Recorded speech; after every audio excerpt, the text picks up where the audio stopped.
Hi, guys. Happy New Year. Welcome to What's the Hazard? This is our podcast about workplace safety and health, about leadership, about any number of other things related. Especially when we're talking. It has a tendency to take different directions from time to time. It is January 7th, 2022. Hope you had good holidays, satisfying holidays. I know that holidays are kind of different from time to time, as were mine, but hopefully the year is starting off on a good foot and things are going well for you. Nice. This is my buddy Aaron Cerrone. For those of you who have never seen an Aaron Cerrone before, making my screen debut. This is what Aaron Cerrone looks like. I know you've been listening to him for 2 years now. This is, according to Cam, the producer. Thank you, Cam. Happy New Year, buddy. This is episode number 100. Congrats, man. Yeah, that's pretty good. 100. It's like a small business. They usually all crash and burn, but I forgot we're gonna be on camera. I had done my hair today. I completely forgot you were videotaping at this point. Yeah, this is relatively new. So if you are listening and you want an opportunity to actually watch, you can go to YouTube. Just go to What's the Hazard podcast on YouTube and check it out, and then go down the YouTube rabbit hole that we all do. Exactly. And then in 3 days, when you come back out of there, you go to watch Doug and end up finding Godzilla somewhere or something. That's how it usually works. Yeah, listen, watch, whatever media works best for you, but we appreciate it. And we do hope you're having a good start to the new year. Man, a lot of exciting things this year. With the addition of YouTube, we are planning on doing some show and tell stuff where we can bring some stuff in and show you a little bit about that. Got some fall protection guys lined up with some new technologies that I think you'll find interesting. Any number of different things. We're kind of doing a kind of a show and tell feature. Nice. So the guests can just, show us what they use, tools they might use in the practice of safety and health, whatever. Everyday carry stuff, whatever you might consider that. We're hoping to get into some facilities, get onto some sites, and actually look at safety and health practices in play, in effect. And I think that would be very exciting. So, I think 2022 is going to be an exciting year for expanding the podcast a little bit. Yeah, and our certification is coming. Yes, and you've done your part, man. Management certification. Yeah, yours is coming along much better than mine. But I think, yes, within the next quarter or so, hopefully within the next 6 months, 100%. That is going to be up. So we are providing you a safety and health leadership certification opportunity, training, education, probably some hands-on activities and things like that where you can actually, hopefully, make some improvements. I'm pretty excited about it. I think we've got a good layout for modules, and it's just going to be like an online class where everybody can get some the safety training from Doug's side, get some management aspects from my side and leadership aspects, and it comes together to create a nice working safely certification that people can take back into their companies and apply. People tell me, I've done some presentations already this year. Earlier this week, we did some programs for a few companies, and to a company, they tell me that they are really hungry for leadership information, which is why you are kind of the leadership sage for our group. And we'll use that term loosely. Right? Hey, man. No, actually, that's not true. You are, and we appreciate that. I think it's really the missing piece to this puzzle. It's easy for us to describe the regulations and talk in technical terms, how you implement safety and health programs, but the leadership piece is such a critical piece. Without that, these things never make it. These programs Not never for very long anyway. They don't make them for very long. That's exactly right. So I do want to thank sponsors, supporters, guests, and listeners. Thank you all for what you've done for the first 100 episodes. Your generosity just blows me away. I'm really grateful for everybody that's contributed. One thing I would like to add, though, is more questions. We welcome questions. So now you can email me questions, Doug@FletcherSafety.com. Send me your questions via email. You can put up comments, I believe, onto the YouTube page, and we will check those periodically. If you do have questions, you can put them on YouTube. Is Cam nodding his head or he's shaking his head? He's not paying attention. Is that possible, though? I think you can put comments on those things. So we would love to entertain your questions, whether they are regulatory or practical or whatever the situation is. But got a lot of guests with a lot of experience, and I think that would be a great way. If nothing else, it helps us context what you're thinking and allows us to position information to best answer your needs and the things you guys are. It's one thing for us to sit back and talk theory, talk concepts, and talk applying those, but we're not out in the field everywhere. I mean, we are in the field, but we're not out everywhere. Right. So, you guys, I say you guys loosely, that are things are happening on the fly. Things are happening real time that we maybe haven't experienced. Maybe no one else has an experience, and they're all learning opportunities and lessons learned for us to be able to share with everybody, and then answer questions, and then maybe provide some tools to address those that other people listening are going, oh wow, we had that same thing happen. Oh yeah, we could apply that to us. I don't think there's anything, as my friend Elvis Costello told me one time, there's no such thing as an original sin. I don't think there are any original problems. If you were struggling with something, if you've got challenges, I guarantee you someone else is dealing with those same challenges. So, yes, by all means, send us your questions.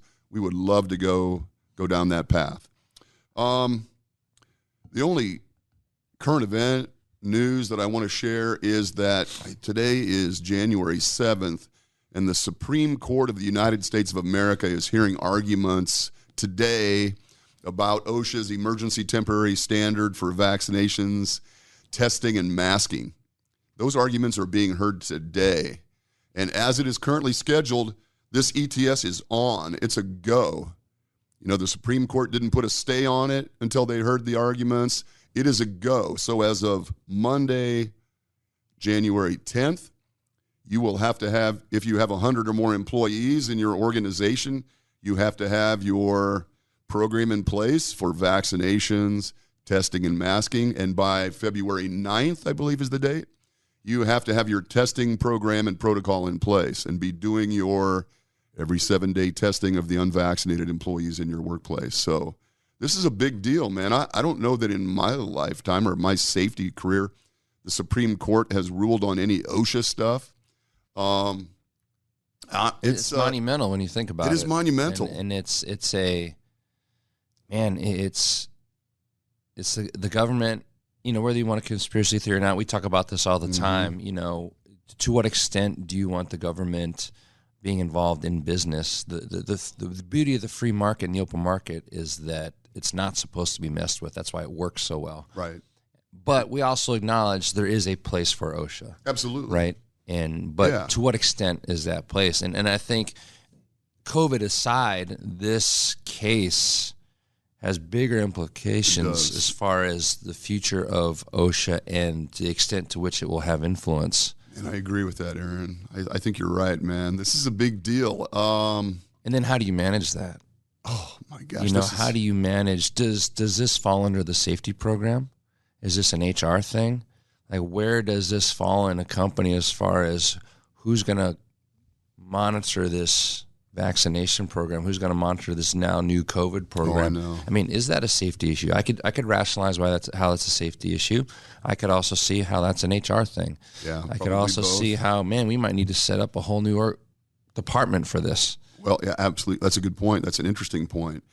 And you mentioned, I was an OSHA employee for almost 20 years, and I believe that in OSHA's mission, certainly the mission of protecting workers is a noble, righteous mission. Fair. Yeah. But, to what extent should OSHA intervene in your workplace to make you do that? We could argue that for indefinitely, probably. Blue in the face and still not have an answer. Yeah. I have seen with my own eyes that when OSHA is less active, there are some employers that tend to take safety less seriously. Others, there are employers who realize this is an important part of their business model, their strategy. Sure. And so they're not going to back off of it. But, man, you get out in like western Nebraska, as I've mentioned, and OSHA's just a rumor out there, man. They don't, maybe they'll do a little safety here and there, maybe it's not. It's kind of like when you're growing up, like when dad's watching, you act a certain way. When the parents are gone, you act a certain way. I have to admit to that myself.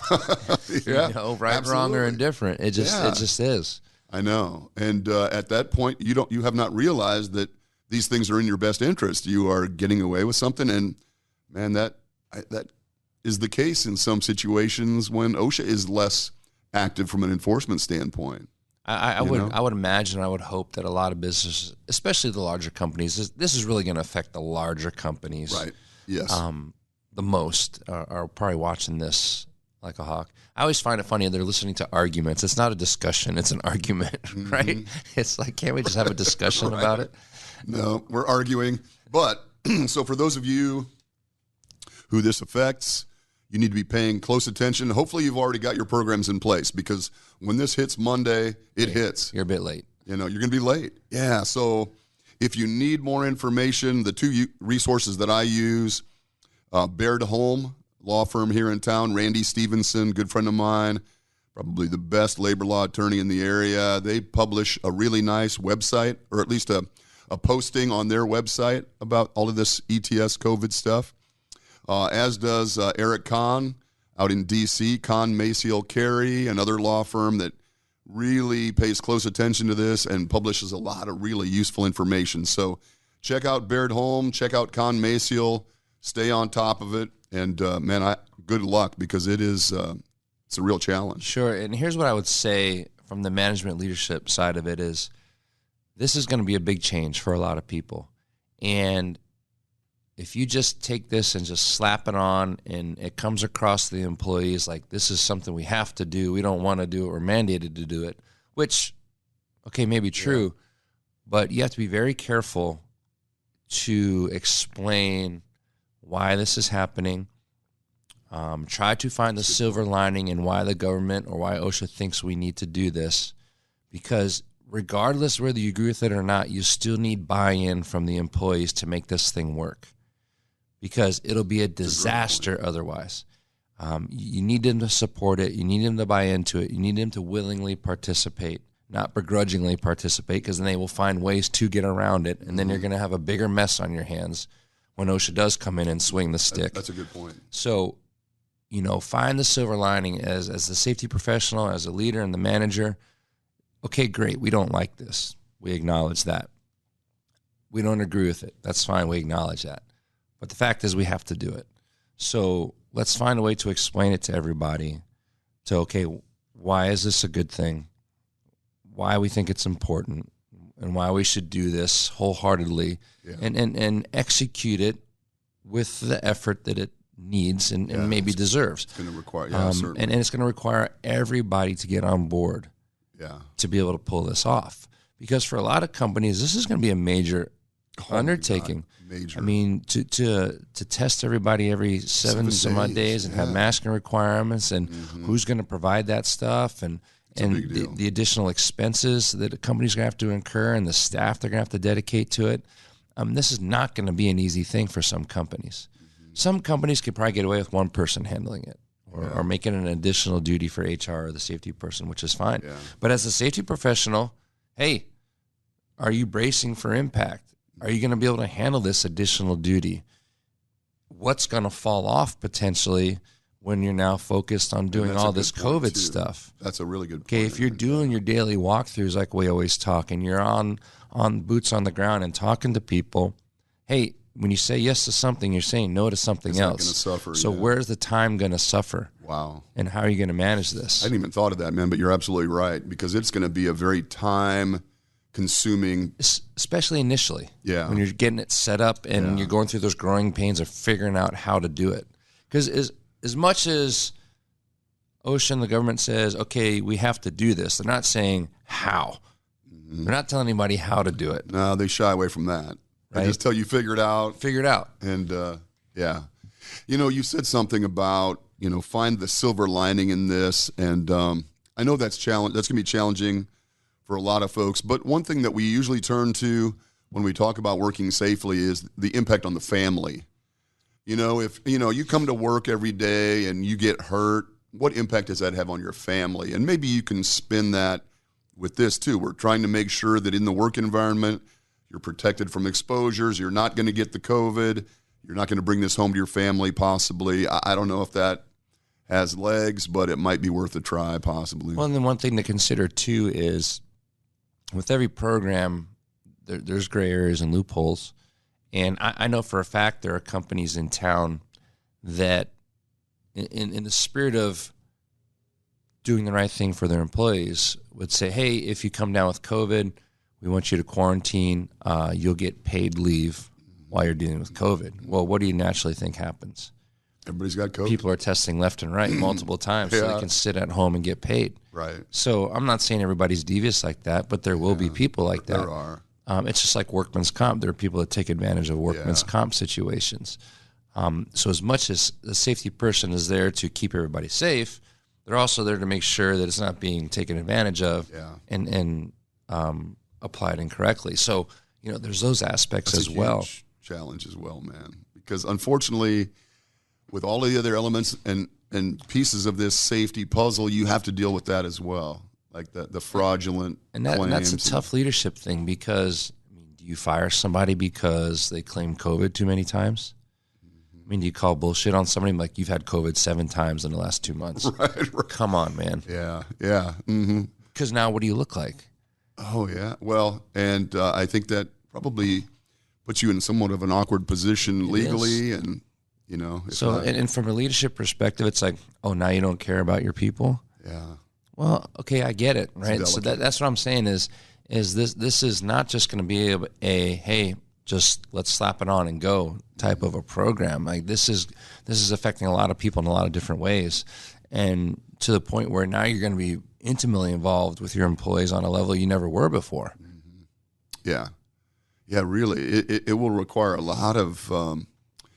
I think intimacy is the right word because you're going to have to be, there will be these are sensitive topics. Well, think about this. There's not one manager that'll be listening to this. There's not one company that'll be listening to this that can sit there and say, yeah, I do a health checkup with all my employees on a weekly basis.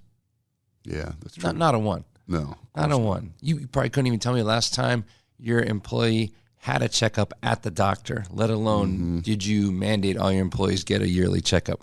Now you're going to check up on them every week? Yeah. And a pretty large shove a plunger up their nose every week? Yeah, right. No doubt. Yeah, that's going to be incredibly challenging. And it's going to be, as you said, it's going to be very nuanced, a little bit awkward, a little bit everybody. And I am by no means an authority on like HIPAA and all of that kind of stuff, but I know that I've had clients contact me and say, my employees refuse to provide us their vaccination status.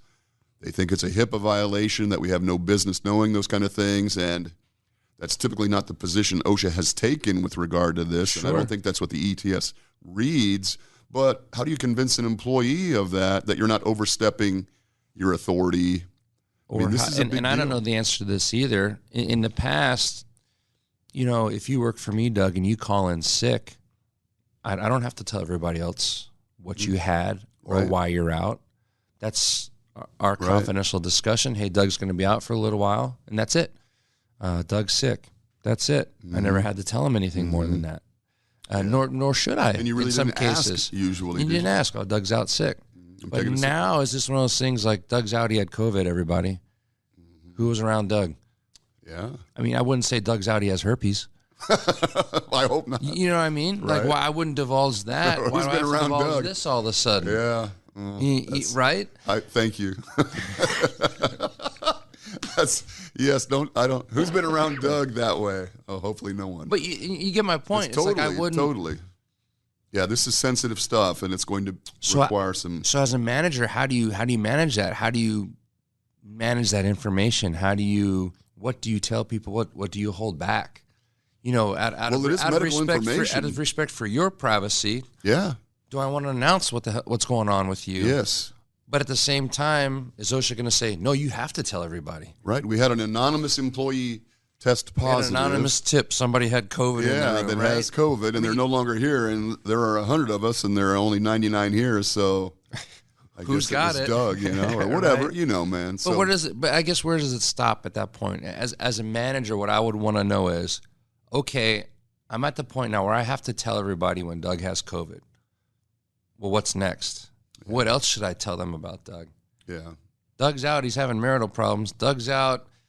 His girlfriend walked in, and his spouse was there at the same. Like where does it stop at that point? Man, you're painting a very bad picture of me. We've all been there. Come Herpes, on, we've all been problems. Oh my God. Oh my God. This is yes. So, and that's the things I think about from a leadership perspective. It's like, man, I gotta navigate all this stuff now. Yeah. I gotta sit there and filter what information must be shared, what information must be held balance back. Confidentiality with the greater good of the facility. Right, and then when I do have to relay a message, how do I do that in a manner that's not going to freak everybody out, not cause a mass walkout? Right. Oh, somebody had COVID. Oh, we're all leaving. Wait, whoa, that's not what I wanted.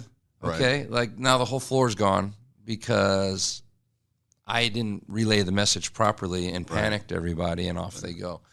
Or they all demand to be tested right on the spot. Yeah, it'll be interesting to look back on this in 6 months and see how people have handled this. That would be an interesting discussion. Maybe we can get some feedback on that as well at some point, how people have managed this program, what kind of success they had or failures, and take a look at that. My suggestion to companies is meet often, talk about it often, have daily meetings to make sure, are we all on the same page? Is this going down the path we think it's going? Yeah. Is anybody seeing anything? What are the grumblings? Because communication is going to be huge for this. Yeah, it is. I would agree. And making sure that you're constantly, there's going to be a lot of adjustment early on. And so the first few weeks to first few months are going to be key to all this for a company, and that, the implementation is not going to be clean. So just get that in your head now. This is not going to be clean. It's not going to be easy. There's going to be a lot of growing pains. So anticipate that. Yeah. And then have your leadership team meeting as early as you can, and then get your butt out on the floor and talk to people to find out what they're thinking and how they're viewing it and how it's impacting them, so that you can make those adjustments earlier, right? It's always better to be proactive than reactive. Yeah. Stay on top of it early. Talk to people as much as you can early, right? Get their feedback. Find out what they're feeling, what they're thinking. How bad is it, to your point, how bad is this impacting them? Or is it? Maybe it's like, no big deal. You're like, okay, cool. Or maybe it's like, man, my wife's freaking out. My kids are freaking out. I'm getting tested all the time. They're wondering if they should be getting tested all the time. They found out one guy was out with it. Now, am I going to have to go stay in a hotel room for 5 days? Yeah, it will be interesting. We'll have to talk more about this. Hopefully, in 6 months, we'll do a little survey. We'll see what kind of feedback we're getting from folks that are implementing these programs. So, and I would say, from your perspective, if anybody out there is doing something that's working really well, share it with Doug, so we can get that information out. Yeah, we'd be happy to pass that along. Like if you're doing something that, like, hey, this has been working great for us, awesome. Let's get that out to everybody. I think the people that it's been working great for have been doing it all along. People with less than 50 employees. And probably those people, yeah, exactly. So, but yeah, I think that would be great information to share if anybody has a success story or an abject failure that you would like to share, and we can pass that along. Yeah, those are just as important. They are. So, actually, what I wanted to talk about, other than going down that COVID rabbit hole that we always seem to spiral around. We were on vacation over the holidays, and on multiple occasions we said, we're not going to talk about COVID. We were kind of with my wife's family. Nobody talk about COVID. That would last for 2-3 minutes. Yeah, but you were in California. There was no way getting around it. There's no getting around it, man. It was insane. But what I want to talk about is resolutions. New Year's, new opportunities, resolutions. First of all, personal resolutions. Do you have any resolutions that are you a resolution guy? No, I've always been kind of a mini goal, series of short-term goals kind of person. I found for me personally, if I set those long-term goals, I'll lose sight of them quicker. I'm more of a snowball effect kind of person where I set little goals, mini habits, and that will grow and get me in the direction I want to go. Because, life throws you curveballs, things change, and then all of a sudden, you're off the path of that long-term goal, and you almost square peg round hole it sometimes to force yourself to go, and the answer isn't maybe that goal anymore. Right. So I've always been more of a short-term kind of person. Like short-term, reevaluate. Live in the moment, deal with what's happening in the moment. I find for myself, if I'm always setting those goals, I'm not paying attention to what's happening in front of me. Yeah.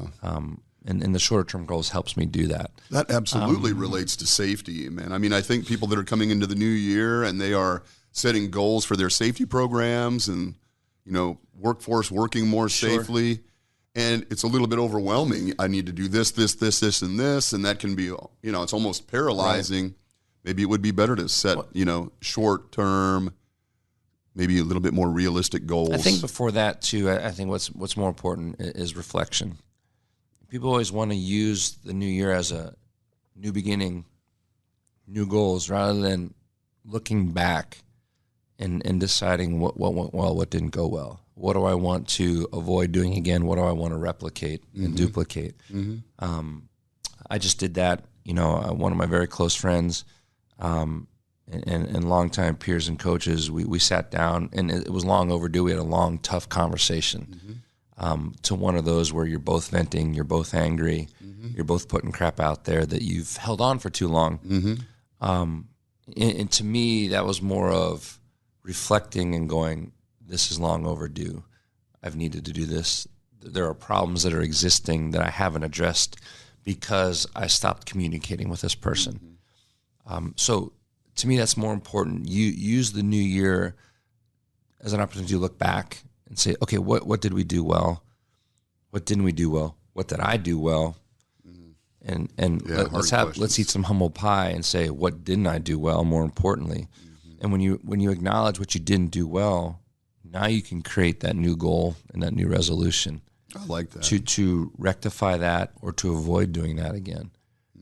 Right? That's great. And I think that's one thing that we as people, humans, especially companies, don't like to do. What aren't we doing well? What didn't we do well? Hey, we didn't handle that situation very well. Yeah. I didn't handle that employee very well. I got to be better about this. Man, that's a great point, man. We oftentimes in the safety world, we tend to be focused on the numbers. Last year we had this many incidents. We had this many days away from work. I mean, we need those numbers. They're kind of reactive numbers, but we need those numbers. But to some degree, what you're describing is, the human relational part of some of this. How did I handle that situation with that employee? Or how did I interact with my employees? Was I, an asshole, or was I, compassionate? Or sometimes those are tough questions to ask about, how did I do personally? Sometimes it's perspective too.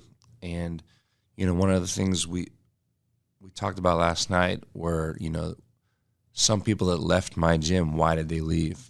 And I had one perspective and he had a completely different perspective. And he actually made a great analogy. It's the elephant in the room game. Like, you're seeing the book from your side, I'm seeing the book from this side. Yeah. We're both seeing the same book and we're both correct in what we're seeing, but we're seeing completely different things.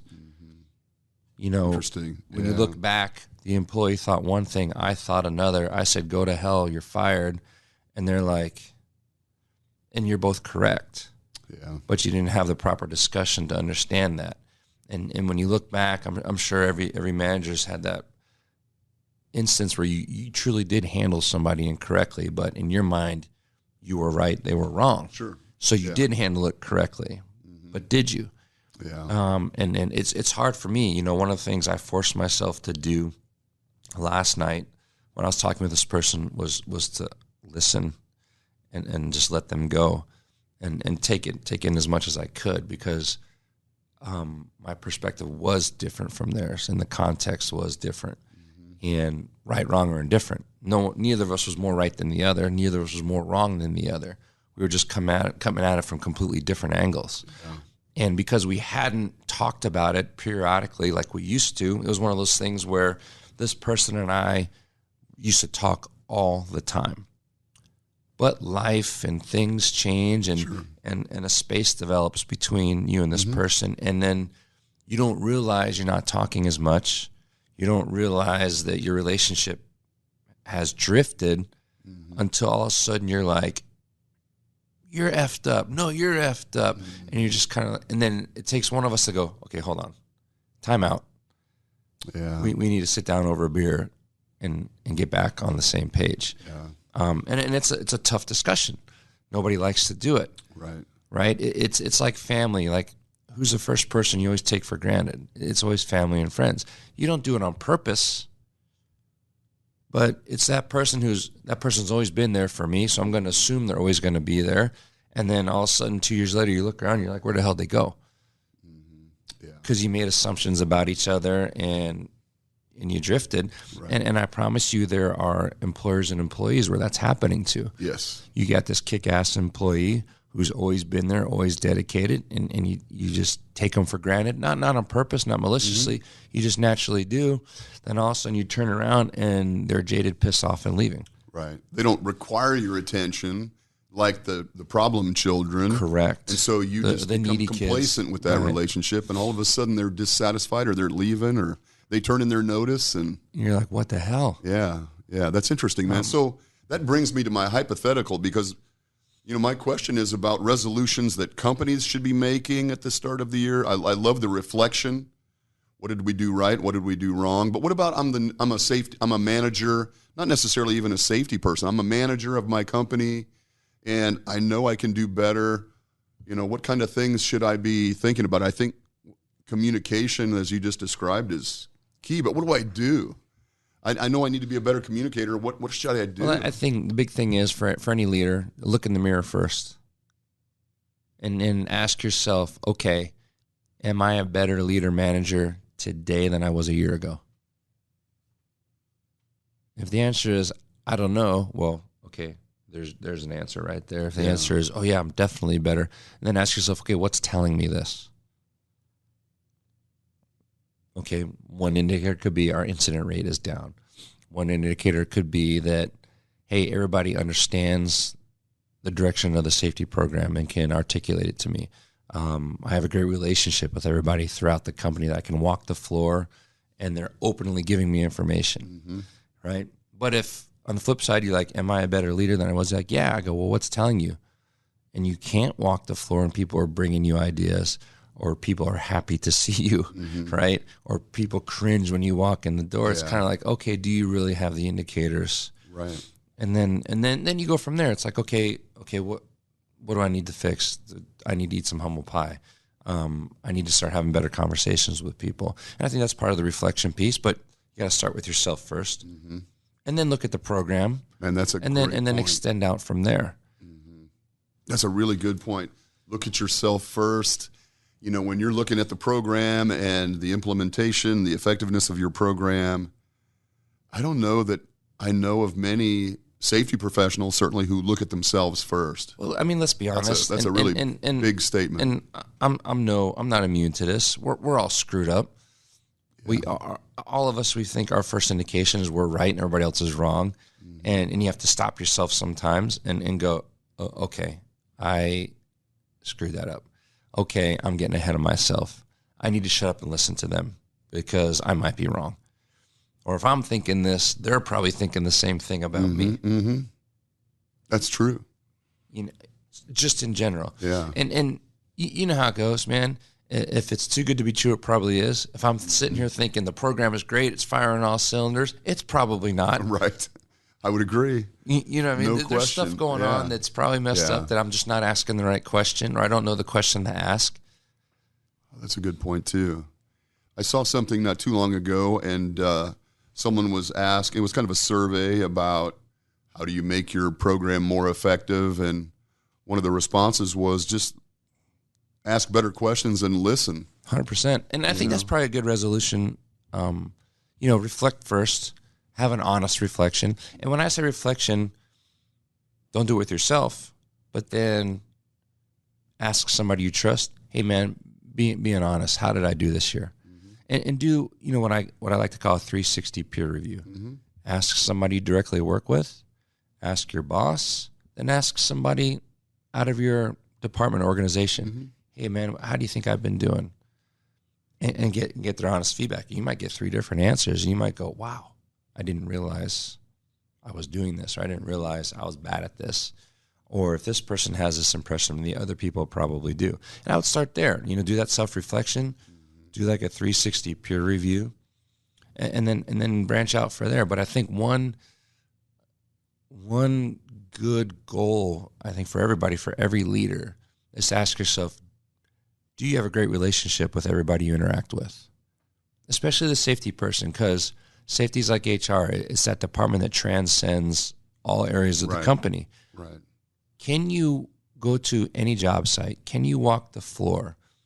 And do people know who you are? Are they willing to talk to you? Can you walk up and just start shooting a shit with somebody and they're happy to talk to you? I think that's a great first goal, because everything will spawn from that as far as the success of your safety program. And if the answer is, no, I don't know 75% of the people in the company, okay, you probably need to fix that. So that's something you can work on. Or people cringe when I walk in a room. That's probably something you need to work on. Right. But it gives you something to work on, and something tangible, something that could potentially be beneficial. And for a lot of people, it's going to force you to get out of your comfort zone. Right. I need to make it a goal. One goal could be, I need to talk to somebody new every day. Right? It's in my, I like that. My entrepreneur class. I make them get up, and I say, all right, everybody get up and meet someone new. And you know what's funny is I did that for an entire semester. My entrepreneur class, I gave them 10 minutes to network at the beginning of every class. And I would always say, get up and meet somebody new. And if I would see them talking to the person right beside them, I'd be like, get up and move around. I know you know that person. And at the end of the semester, I did this every class for an entire semester. At the end of the semester, I challenged every one of them. I said, I'll give you 100% grade right now if you can come up here and name everybody in the room. Nobody could do it. Interesting. That's a 15-week semester? Yeah. Basically? Twice a week. Wow. Now think about that. Like, I would force them to get up and talk to every people and learn something about them. And, hey, that's Joe. He likes to play soccer. He's a marketing major.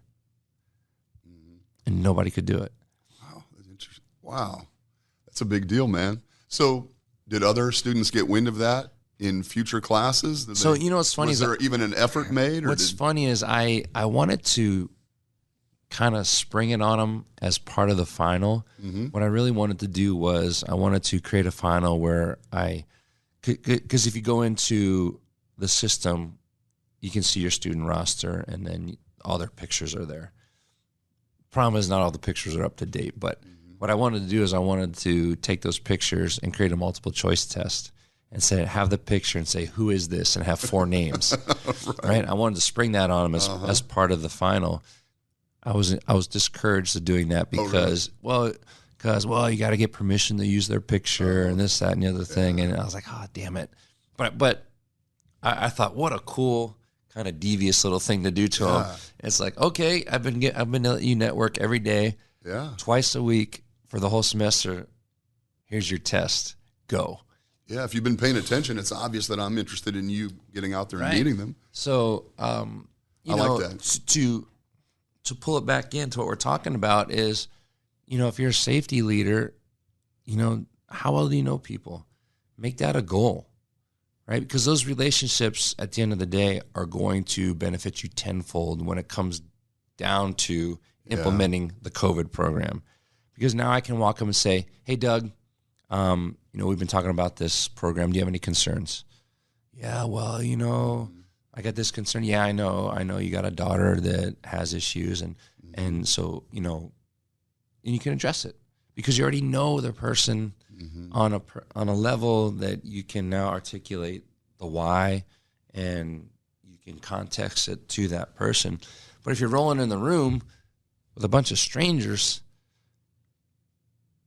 right, now you're just shooting at the wall, hoping something sticks with them. Yeah, and obviously that is an integral part of trust. 100%. And programs like this COVID program that we're going to be dealing with here. You're going to need a lot of trust. Trust is going to be key. Yeah, and so both directions. It's interesting because my brother-in-law Aaron, Jackie Palachek, the people that I've asked to come in and talk about leadership to a person have all mentioned just that simple thing, knowing people's names, and what that spawns, how that familiarity can lead to those other elements that we're so desperate for, trust, communication, things like that, So maybe if you don't, maybe that's something that we can put into our goals for 2022. I recently had an experience in my gym where you've been there. I've got a lot of students. new people coming all the time. So it's always a challenge, a new face, making sure you remember them. But we had one student, I wouldn't say disgruntled, but just maybe a little unhappy. And he had confided in one of my other coaches and made a comment, I don't even think anybody knows my name. And the second I heard that, I was like, oh, we screwed up. Like, we screwed up. On the most basic level, we screwed up. And it's not like any of us purposely ignored the person. Of course. Now, mind you, he was the type of kid that was quiet, shy, would come in and leave, not really talk to anybody. Military kids, we disappeared for a few weeks and then come back in. And so the type of person that easily falls through the cracks, but that's still our fault. Yeah. Right? 100% our fault. And I'm like, man, we messed that up. You know, every workplace has those people too. The quiet ones, the ones that kind of keep to themselves. They're not part of a group. They just kind of want to earn a living by themselves. Yeah, they sit out in their car over break or whatever. And you don't make those relationships. You don't make those connections. And those are probably people that we need to make a concerted effort to interact with. Yeah, because it's not just a matter of you don't have a relationship with them. They probably don't have a relationship with anybody else in the company either. Yeah. They're that outcast. They're like, oh, that's Aaron. That's that weirdo who goes eats by himself in his truck, right? Yeah. And that's as far as it goes. And you know, so they probably don't feel like they're a part of the team. They probably don't feel like they are connected. And they're just coming in and, you know, if I didn't show up, nobody would even know I wasn't here, right? Type of thing, right? And which is not good, right? All around. And well, from a trust and a retention standpoint, I mean, right? That's a big issue, right? So it's interesting. I mean, those are tangible goals. If you are interested in being a better leader in your organization or in life in general, those are things that at least we can, you know, the self-reflection, the self-assessment. And going forward as leaders, these are things that are actually tangible that you can get your arms around and maybe go out there and make an effort to improve upon. So I think that's good advice, man. And I think you should have your typical goals you need. Like you should have your goals for a number of incidents per year. You should have your goals for, you know, reducing costs. You know, you should have all those typical business type of goals. But it's harder to set leadership goals because it's very intangible. It's that fuzzy logic. It's like, what does being a better leader mean? Yeah. I mean, nobody really has a solid, concrete answer to everybody's answer is different. Right. You know, you have to decide what kind of leader do I want to be. And part of doing that is, okay, well, what do people think about me? How do they view me as a leader? And that's one of those things you have to start asking. You have to ask people, hey, how am I doing? And how do you see me as a leader? Be willing how to do you listen. see? Yeah, that's a hard task. And that could be a goal right there, a resolution. Yeah. Shut up and listen. Yeah, that's a good one. It's probably a resolution I should make. Just shut up and listen more. Me too. I agree. All right, man. Thanks for coming in. Did we kill the time already? I think we've killed the time. I think we're going to wrap it up. Again, Happy New Year, everyone. We intend to bring you as much information as possible to help you in your challenges with workplace safety and health. So if you do have requests, if you do have questions, comments, we'll even take criticism, although I don't take it well, but we'll even take some criticism. You know how to get a hold of us. You know, good luck this year. I hope everyone has a good year. The mission is noble. You know, those employees that we're charged with taking care of deserve our best effort. So, 100%. And I would say, you know, be flexible this year. Yeah. Be flexible, be compassionate. You know, this COVID thing's a moving target. Yeah. And it's going to require a lot of degree of flexibility and understanding and growing pains. Everybody's frustrated, not just you. Yeah, that's exactly right. Exactly. Thanks, man. All right, guys. Thank you very much. We'll be talking to you again next week. Take care. I'll do my hair next time. Yeah, we'll look much better. I promise we'll look better next time. Thanks, everybody. Take it easy.